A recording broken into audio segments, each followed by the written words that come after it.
it's Wes, and today we're taking a look at an exciting new NAS. We've looked at NASs in the past. Don't know what a NAS is? It's called Network Attached Storage. A more intense upgrade from your external hard drives. And this one is much smaller than usual. We don't have to move to the kitchen to have room to review this. It is the TerraMaster F8 SSD Plus. The F8 SSD comes in two flavors, the regular and the Plus. And we'll get into what the differences are there and what sets this apart from the competition.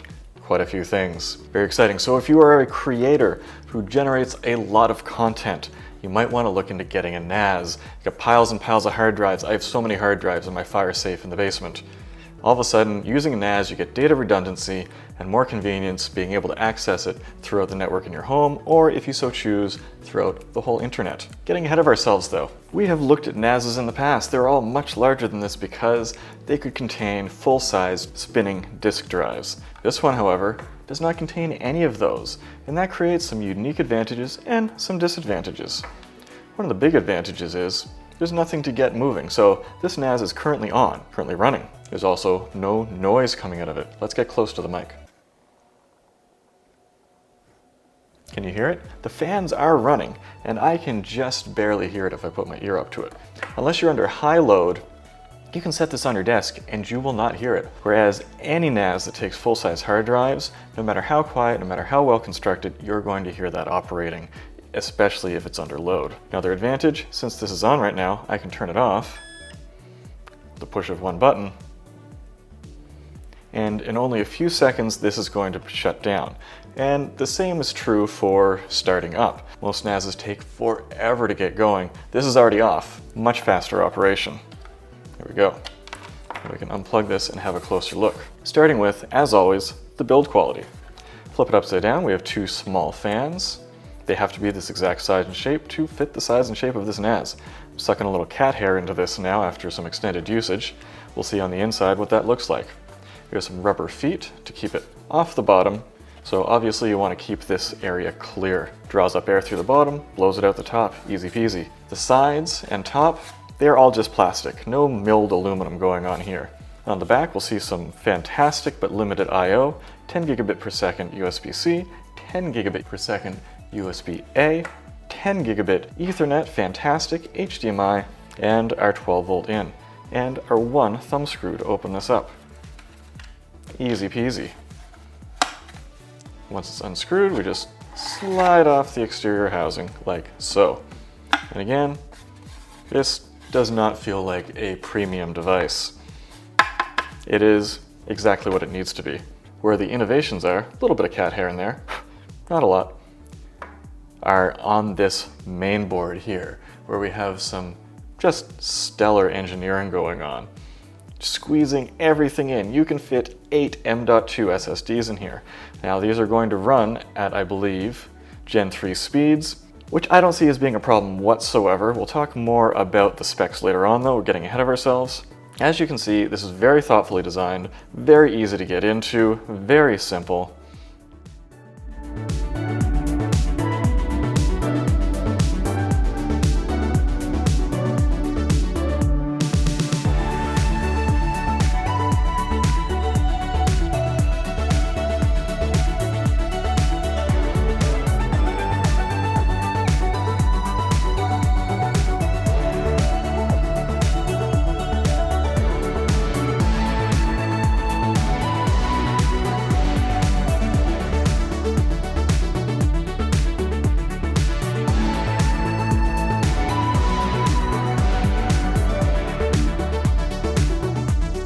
Look at our build process. So you can upgrade the RAM up to, I think, 48 gigabytes. I've seen someone on Reddit who did that. Officially, I think they only say 32. Slapping the coolers on the M.2s, a little bit annoying because it's the elastic bands instead of clips. It comes with heatsink pads, which is nice. So very easy, very simple design and construction. Nice metal internal chassis. I'll slide that back in here. Bada bing, bada boom. A couple complaints about the hardware. There is only one button and one light, so you don't really know what's going on in here, if it's working, shutting down, error, whatever. I would like a few more lights on this. That would make life a lot easier. Dead simple. I'm gonna give this a 7 out of 10. I love how the fans are easily accessible, and again, nothing that you don't need. and it's very lightweight. If this was made out of milled aluminum or something fancier, it would be heavier. And we're going to get to later why I think that's nice. Hardware specs and features. Again, Gen 3 speed M.2s. Let's compare the specs across the board here against what I see as being the competitors. I've never been big into the legacy competitors like Synology and QNAP because they tend to have hardware with specs that are like 2, 3, 4 generations old, which I just can't get into that. I'm too much of a nerd. Speeds and feeds, all that stuff. In this, the T8 SSD Plus, we have an N305 processor that comes in with a multi-core score of 9864 and a single core of 2151. That is 8 threads, 16 gigs of RAM built in, which is phenomenal. Previously, we'd looked at the Ugreen lineup, which comes with the Intel Gold 8505 processors, and it kind of trades blows with those. The 8505 has slightly lower multi-core, but slightly higher single core, so there's going to be a give and take there because some things are better with a high single core, some things are better with a high multi-core. More direct competition would be the Ugreen DXP 480T. It's a little more expensive. We'll talk about prices at the end, but the processor in that, the 1235U, is kind of nuts. It's got a multi-core score of 13,000 and a single core of 3100. That's 12 threads. Well, it comes with 8 gigs of RAM, so you're going to want to upgrade that. I would say the FlashStore 6 is a more direct competitor. That has a V3 C14 processor, 11,000 multi-core score, 2800 single core, again 8 threads. And the previous gen, the FlashStore 6, only has an N5105 processor, which is a 4-thread, 4,000 multi-core score. Big spread across the board. This has a very solid processor in it, and it's surprising that they can fit that much processing power in something this small and this quiet. There is the non-Plus version of this that has the N95 low-power processor. That's going to be very low-powered. You do pay less for it, though. Our T8 SSD comes in, I would say, near the top, but Ugreen is about to roll out their IDX series that comes with a completely insane Intel 125H processor, 18 threads, 21,000 multi-core. Some people are expressing doubt that it's going to come out. I have no reason to believe that it's not. Their current lineup has been quite successful. And again, we mentioned as before, we have 10 gigabit, 10 gigabit, 10 gigabit, all the speed you need.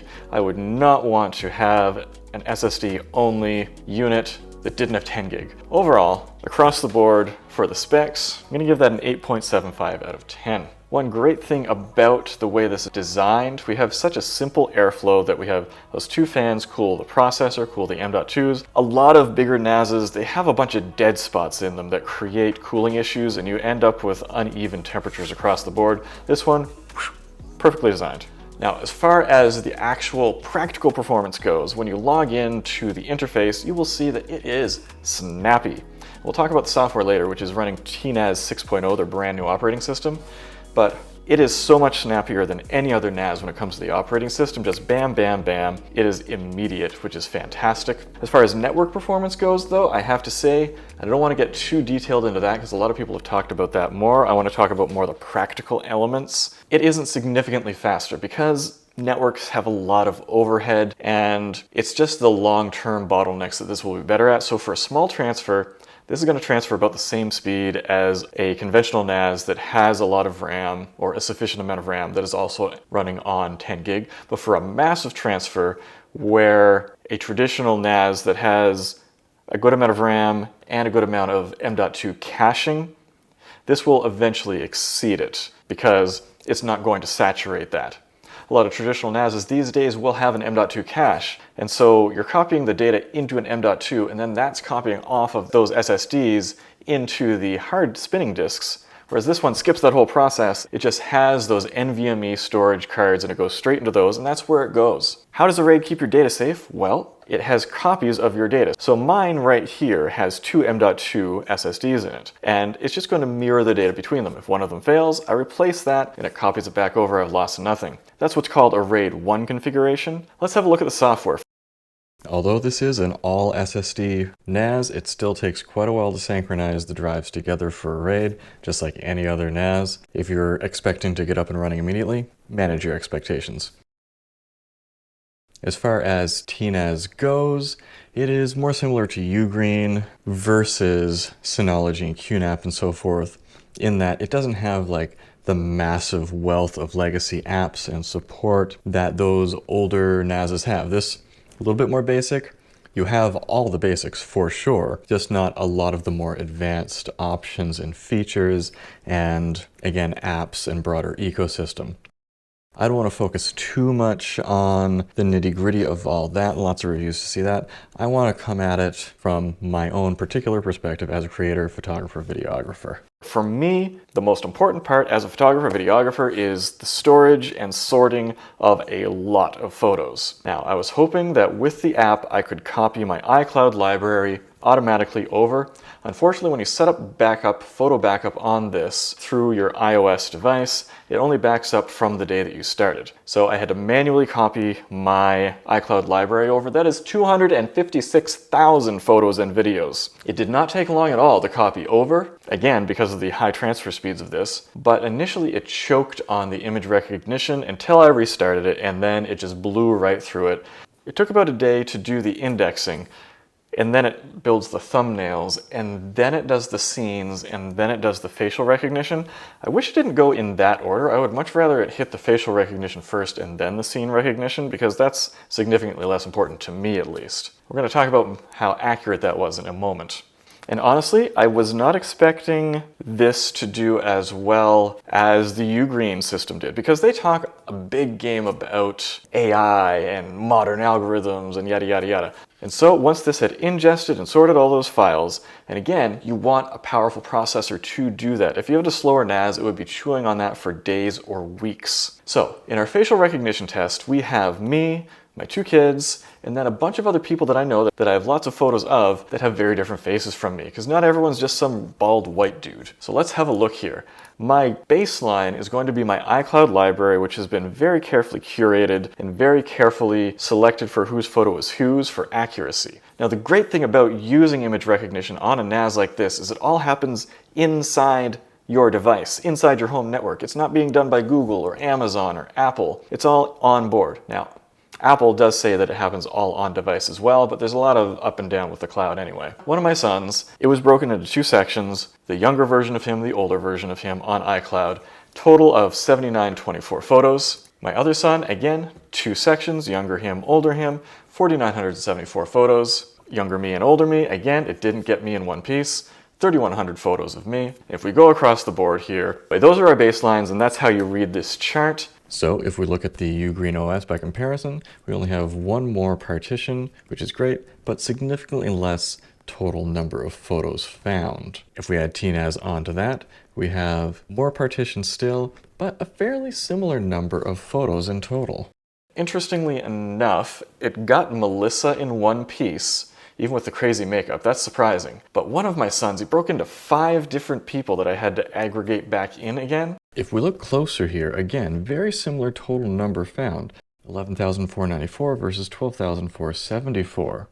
There is a big difference, racially speaking, on how these datasets are trained. We have LDR and Nozomi, the two ballet dancers. They both have very low numbers on the TNAS algorithms, whereas Rumi and Yannick, very good performance, and with me, solid performance. My kids, just a little bit below the bar. And so that's interesting. Where is TerraMaster based?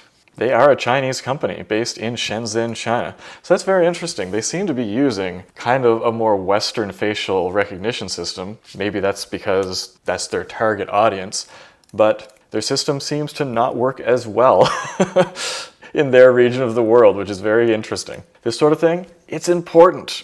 We have to be able to train these things on everyone across the board. So if they can improve that a little bit, they would be very competitive there. Now, to be perfectly clear, TerraMaster almost certainly did not create this facial recognition algorithm. They are merely at the mercy of the algorithm that they have either licensed or have open sourced. And if you weren't already aware, all LLMs and algorithms of this nature do have racial biases built into them just because of the limitations or intentions of the data sets that they were trained on. And one possible reason for these differences could just be the size of the file that they're training on, whether they are scanning the original full resolution file or they're scanning the thumbnails, because they did do the facial recognition after thumbnail generation. I'm not sure where they land on that. and that can have some impact on what kind of faces are more recognizable than others. Primary user interface for this is on the web, and unfortunately the latest update of macOS, that is 15.4, broke support, and it no longer works in Safari, but it works in Chrome. It's recommended to go in Chrome. I would just rather do it in Safari, but in Chrome, lickety-split, super fast, super slick interface. A little bit too minimalist. I would like a little bit more depth and customizability, especially in the resource monitor. This is a problem that I have with most of these. I want to see the individual processors and what they are doing, not just the overall process load, because you have low power, high power cores. I want to know how it's managing those processes more specifically. So for software, it's solid, doesn't have the plethora of other additional apps that things like Synology or QNAP would have though. Not the class leading, but overall very impressed, very fast, and their support for Docker and third-party apps, and you can install third-party operating system. It's an 8 out of 10. It's solid. Networking performance, this one's pretty simple, cut and dry. You have a 10 gig port. You're not going to saturate that most of the time, but for a very large transfer you'll be able to. Obviously you need a 10 gig adapter and a 10 gig switch to talk to that, but that being said, it's a 10 out of 10. It is 10 gig. Love that. Also love the 10 gig ports on it.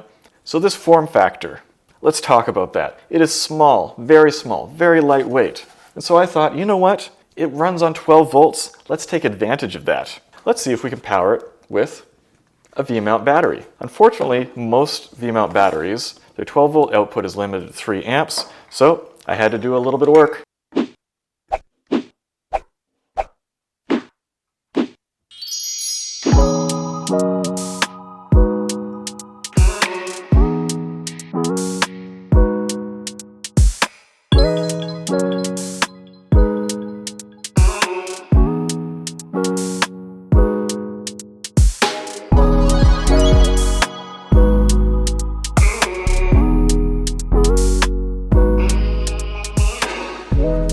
And there you have it, a shoulder rig with a NAS built in.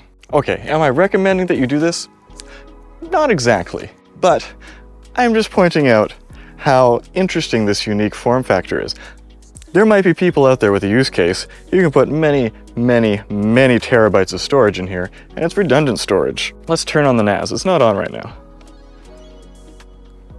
And if I look at my battery here, I can see that my output is 32 watts as it's booting up. The problem that I had with the 3 amp power supplies is most of the time it's not using more than 36 watts, which is the maximum for the 12 volt 3 amp, but a lot of the time it peaks up to 40 or 50 momentarily while it's doing stuff. So NAS is booting up, it'll beep again when it's done booting up. If I step my camera to mass storage mode, I can't film at the same time, at least not with this Sony camera.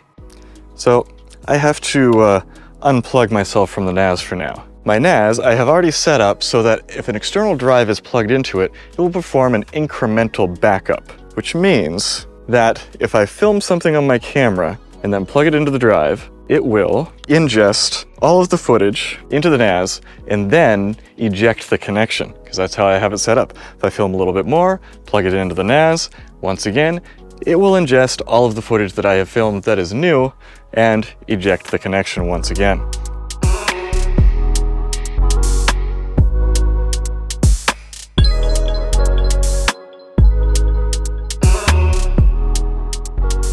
So we've recorded our clip. This is all set up and ready to go. Our NAS is waiting, idling at 24 watts. I take my wire and plug it in here.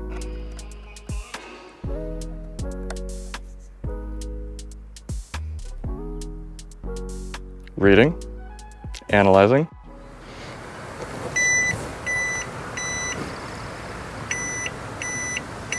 So those first 3 beeps were it copying the files. The next 3, it's already done. It was a short video clip. Unplug, good to go, ready to shoot some more. Now, obviously, just doing this in the back of your car, on site, on the beach, out in the open, that's a more realistic scenario. But because of the very interesting small size and generally low power consumption, you can do this wherever you want. Well, that was crazy. Now, it's not just about being able to take it on the road, strap it to a rig.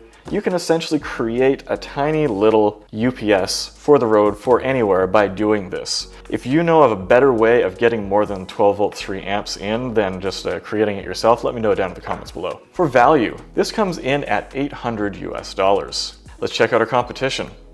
There's a lot of stuff here, but we're going to focus on things that are closer, like the FlashStore 6. It's only $450 now, but a lot less processing power. FlashStore 6 Gen 2, $1,000, a little more processing power, but way larger and more expensive. There is their own F8 for $600, save some money, less power being used most of the time, but, you know, less processing power. I love that you have that option there, though. And the Ugreen DXP480T, $1,000. Tons of power, a little bit more money, and larger, heavier form factor. Now, I've heard a lot of people saying that they thought that this should be cheaper, but comparing this against the competition, I don't see how that's possible. It is, as far as I can tell, a very solid, very competitive price. It doesn't feel like $1 million in the hand, but that has its ups and downs. I'm going to give this a value of 9.5 out of 10. It's solid, it's impressive, it has some very high-end components. The M.2 or bus speed of this is not as high as, say, the FlashStore 6 Gen 2 or the Ugreen, but it's $200 less, so what do you expect? That gives us a total score of 87.5%. Not the tippity top of the market, but highly competitive, and I love that it has its own niche and its own capabilities and its unique feature set. If you want to pick one up, there's going to be a link down in the description below to help support this channel and feed my fat cats. If you have any questions about it, let me know down in the comments below and I'll get back to you. If there's anything you want me to test, we'll do that as well. But until next time, let's go take some photos.